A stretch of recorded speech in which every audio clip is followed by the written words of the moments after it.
Hello and welcome to A Bunch of Therapists with me, Michaela McCarthy. And me, Dipti Solanki. We bring you stories and insights from inside the therapy room. And our guest this week is... Julie Sale. Yes. And this is part 2 of Julie Sale's episode because our conversation with Julie was longer than expected, but it was super interesting. I loved that, everything that she shared. And I think if you remember in the first part, she shared all about her working class roots and the deep effects and impact of childhood illness and the trauma that created, her journey through... And also her being the first person in her family to go to university. Yeah, she did.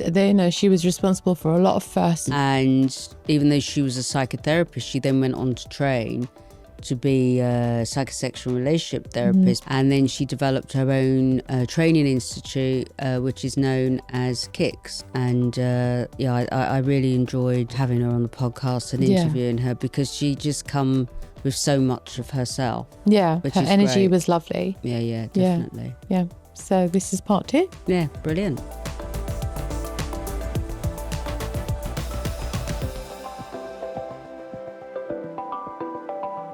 So tell us now that you trained as a psychotherapist and then you went off to train as a sex therapist. I did. So I did my UKCP psychotherapy training with the Belief Institute in contemporary psychotherapy. It was fantastic training. I know the institute. Yeah, fantastic training under the leadership of Pam Gawler-Wright, who I have nothing but love and admiration for. And then, because I'd had problems with fertility, I thought I would specialise in fertility because, of course, that's a fabulous idea, isn't it? I'm being sarcastic and ironic. It's not a great idea to think you can specialise in something you've experienced, but I had that naive therapist because idea. it's your experience. Exactly. But I was like, oh, this is important. Yeah. But there's that big trend everywhere now, is that just because you've experienced something, you think you can help others, but it's not necessarily always true. It could actually be the opposite, couldn't it? So I thought I would like to specialise in working with fertility and infertility problems. And this next part of the story goes to that point of not really understanding the therapy world, because I was training to be a therapist or trained as a therapist, and I still didn't understand the pathways to a specialism. So I did some research, again, we don't have as sophisticated Google systems then as we do now. Did some research, and I thought I had to train as a psychosexual therapist to work with fertility. It's complete. That's not true. There are specialist fertility counsellors. I missed that piece of information. Signed up for a 2-year postgraduate diploma in psychosexual and relationship therapy. And when I got there, I thought, what am I doing here? I had never heard the words vulva and vagina and penis spoken in so many times in public in one day as I did on my first training day. I remember when I trained, the words they use, like dyspareunia, vulvodynia, and vaginismus, and you think, why are they so difficult to remember? Still can't spell them. And it's. But I think I went similar to you. I mean, I went off because I was working with addiction, and I thought, I know what I need. I'll train as a psychosexual therapist. Because then I can learn about sex addiction. And then you realise, actually, psychosexual therapy is not about learning about sex addiction. But anyway, I just went in anyway, and I thought, oh, well. Yeah, me too. When I got there, I thought, OK, right, now we're learning about sex. So that was that. Whose idea was this? I had no idea. It was really good, though. You learn a lot, Well, it's defined the rest of my career so far. Tell us about that. Well, I trained as a psychosexual and relationship therapist, recovered from these repeated use of genitalia words. Yeah. And got fascinated by the whole thing. And that's where my specialism did develop. And that led to me setting up my own training organisation. So that was very unexpected. Yeah. Maybe that was the mistake you had to make. Yeah, one of many. Rather than plan it, you turned up to it. Yeah, so... after qualifying as a sex and relationship therapist, I went on to set up a specialist training. And it's called? The Contemporary Institute of Clinical Sexology, and we call ourselves CICS. CICS. So people, when we say the word CICS, see the word in English, KICS, kicks as in kicking a ball. Yeah. And that's another northern thing. We abbreviate everything in the north. So it's CICS, we say CICS. Right. We do abbreviate everything. No, you can't have a name No, you and can't. keep your own name. Where I grew up, all names were altered. So my name's Julie, and in the south and east, I'm always called Julie. But in where I'm from originally, it's Jules or Jume or JK or and you'll even lengthen short names. People can't leave names alone. They're terms of endearment. They though, are. right? Yeah. They If are. you get called Judy, you're in trouble. That's exactly right. Yeah. Yeah. I've had to get used to it. Yeah. So coming back to your training, so where are you at with your training now? As in the school? Yeah, the development of your school. Yes, the school's really well established now. We have a very well established qualifying diploma in psychosexual and relationship therapy. That's the College of Sexual and Relationship Therapists accredited, and it leads to becoming a registered psychosexual and relationship therapist. COSRT, which is the abbreviation for that organisation. So we have a qualifying level 4 general counselling diploma now, and we also have an advanced diploma for people who are graduates of our qualifying diploma, and a diploma in supervision. It just grows, and a couple of certificates and an in-depth diploma in compulsive sexual behaviour. We take a slightly different approach to the classic sex addiction approach. So yeah, it grew a lot. It's big. And now. so has it gone beyond your expectation, or? Yes, it was a passion project, and this is me all over. I'd had no real foresight on how difficult it would be, and I think that's been a helpful part of my character, and also a problematic part of my character my whole life, where I've gone, this sounds like a great idea. I used to work in training. This isn't hard. And then you set up, actually, it's really, really quite hard. Yeah, it's an incredible learning process as well, isn't it, to do something like that? It's very difficult to run a training school. You've got people who are learning, they're learning psychotherapy or counselling, depending on the stage they're at. That turns your head inside out. That should come with a health warning and a letter of warning to all friends and family. They're going to lose their plot for a little while and question you and everything. So, I mean, it's not surprising that people are unsettled. Then we're focusing on a subject that you can't avoid yourself in. You can't avoid yourself in the subject of sex and relationships. I could avoid myself in the whole of my core training on a subject like addiction, because I wouldn't say I've had an experience of being addicted. Did have a father with some alcohol problems, but it just wasn't in my frame in that way. So I could kind of avoid my own soul in that. You can't avoid the theme of sex and relationship, whether you're sexual or not, whether you have a relationship or not. It's core to being human. So it's not surprising that people are really churned up. And people will ask, what does it mean? A lot of people kind of get, okay, couple therapy, family therapy. And then I hear, people say, what is sex and relationship? What is psychosexual? What is it? What is it you do? What do you talk about? Yeah. Well, I think there's a Venn diagram really where there's an overlap between some of the themes that a general psychotherapist would work with that are sex related and relationship related, and the things that psychosexual therapists would work with that are specific to psychosexual therapy. So themes like childhood sexual abuse, sexual violence, domestic violence, relationship breakups, not being able to find a relationship, dating, they're very much part of a general psychotherapy practice. And people go from their general counselling or psychotherapy training to learn to work with couples and intimate partners. So very often people have done a lot of work one-to-one or couples, but not trained in sex therapy. And some therapists won't talk about sex. That's right, I think perhaps they shouldn't if they haven't been there in the professionally, because you could open something up that you're not really going to be comfortable holding.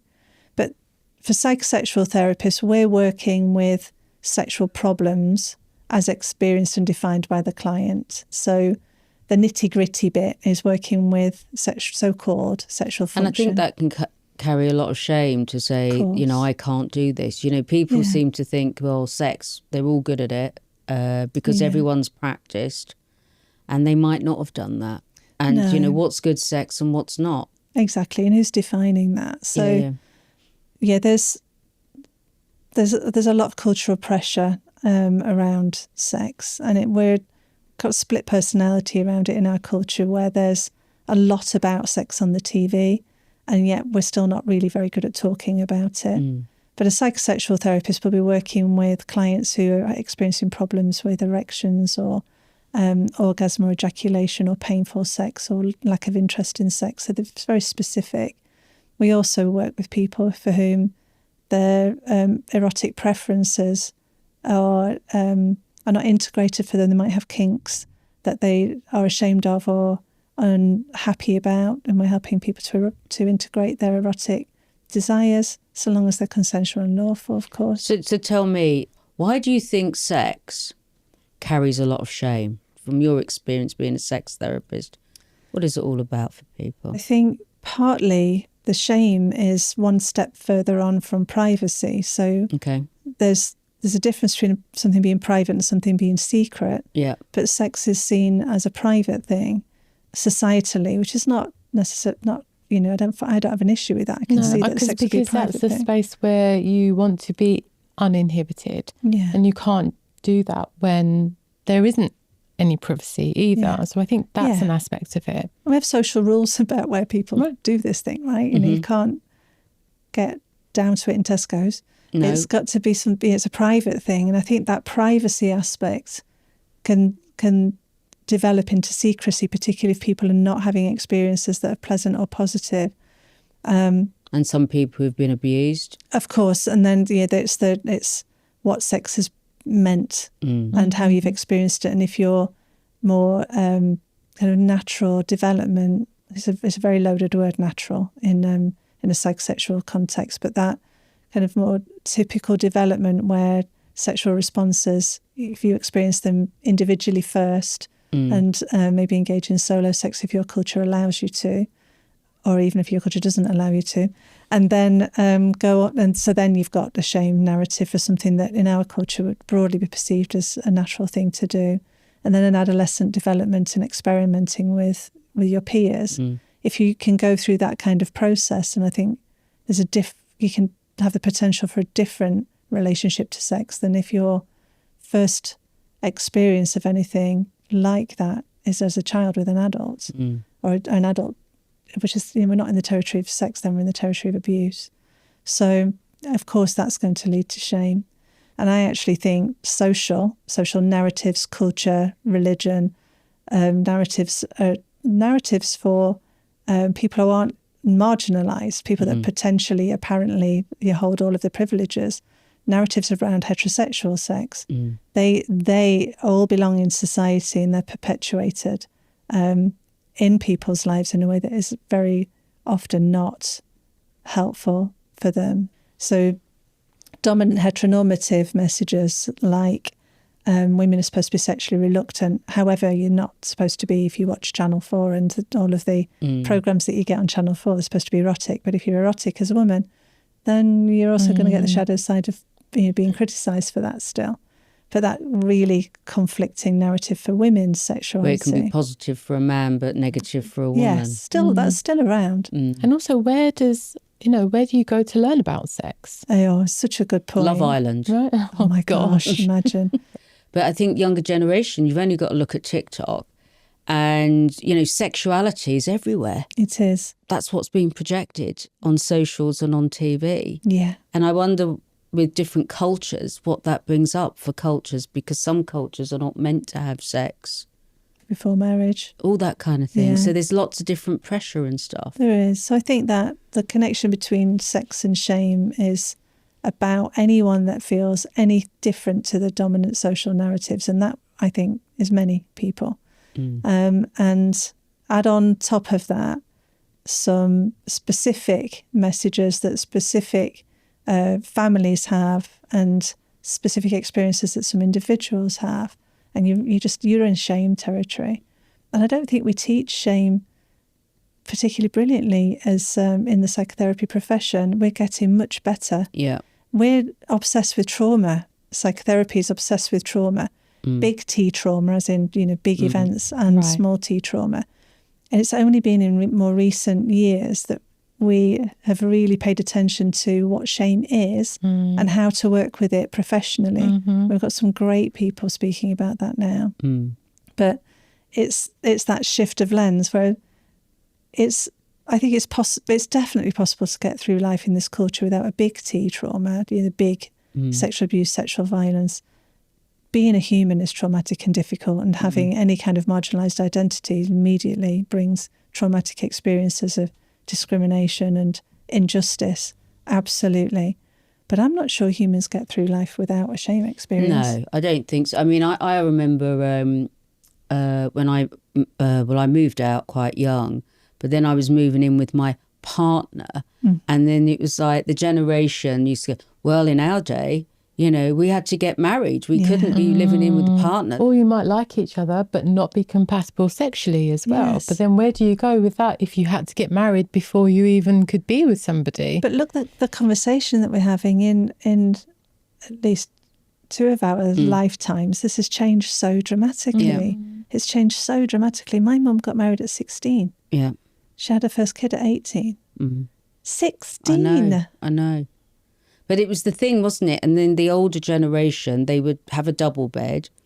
And then I remember my grandparents when they would have the same room but 2 single beds, and then they would have separate rooms. Yeah. I don't know whether that structure kept people together, whether that was right or wrong, or we've just evolved and we want something more than that life. We do, and I think this wanting something more it's been very important that culture's moved on from where my mum was, where my grandma was. But I think where we are now is where the focus is potentially too much on the individual and individual wants and needs. And I think we're losing the skills of relating to one another and caring about connection. And many of the leading researchers and writers and thinkers on relationship therapy are really turning their attention to that. So the Gottmans, Terry Real, are turning their attention to the loss of relational connection. And our profession of psychotherapy perpetuates that because we're looking at individual needs and wants. And that's a reflection of this culture and society. Because you've got to learn how to live with another person. And we are share relational. Space. We're relational creatures. It's also valuing difference within relationship, let alone in society generally.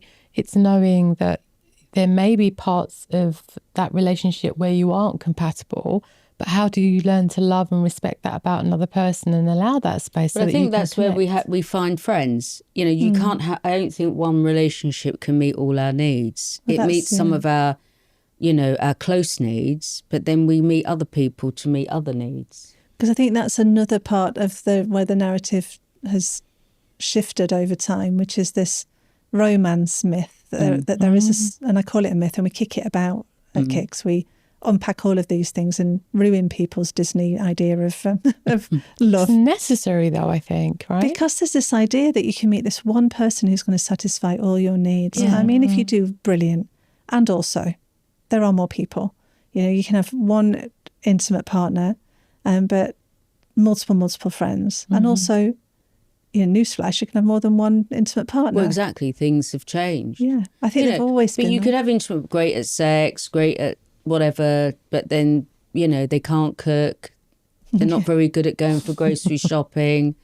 Some of the practical things. And you sort of think, well, hold on a minute. I'm doing all the shit stuff, although I love cooking. But do you know what I mean? It's like... Yeah, as you're talking, I was thinking, which on the list would be more important for me right now? We're all doing that right now. Did you see what I mean? Or then there's this issue as well. I know when I've worked with couples, what time they go to bed.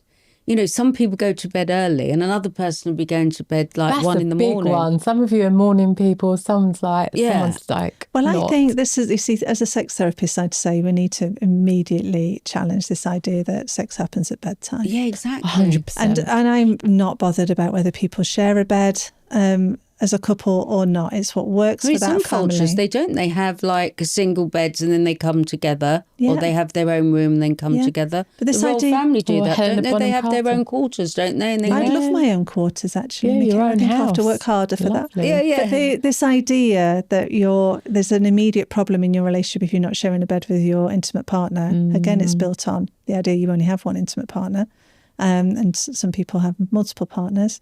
But if one's waking up at 5 for work and the other doesn't have to wake up until 8, and one's a night owl and one's sex is about connection and pleasure and joy at its best.